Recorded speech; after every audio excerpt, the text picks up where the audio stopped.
యావానర్ధవుదపానే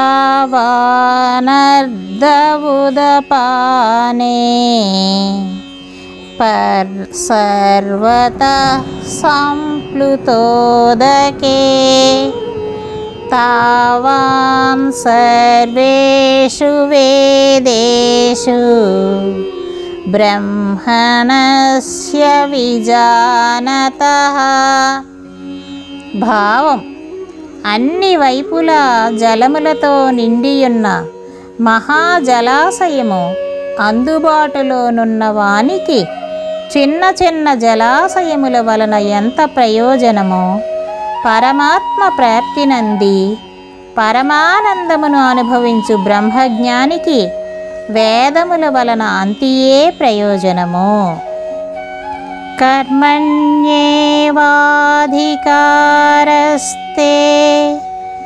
మా ఫలేషు కదాచన మా కర్మఫలహేతుర్భూ మా తే సంగోంస్త్వకర్మణి. భావం: కర్తవ్య కర్మమునాచరించుటయందే నీకు అధికారము గలదు, ఎన్నటికి నీ దాని ఫలము యందు లేదు. కర్మఫలములకు నీవు హేతువు కారాదు. కర్మలను మానుటయందు నీవు ఆసక్తుడువు కావలదు. అనగా ఫలాపేక్షరహితుడివై కర్తవ్య బుద్ధితో కర్మలనాచరింపుము. యోగస్థః కురు కర్మాణి సంగం త్యక్వా ధనంజయ సిద్ధ్యసిద్ధ్యోః సమో భూత్వా సమత్వం యోగ ఉచ్యతే. భావం: ఓ ధనంజయ, యోగస్థితుడవై ఆసక్తిని వీడి సిద్ధి అసిద్ధుల ఎడల సమత్వ భావమును కలిగియుండి కర్తవ్య కర్మలను ఆచరింపుము. ఈ సమత్వ భావమనే యోగమందురు. దూరేణ హ్యపరం కర్మ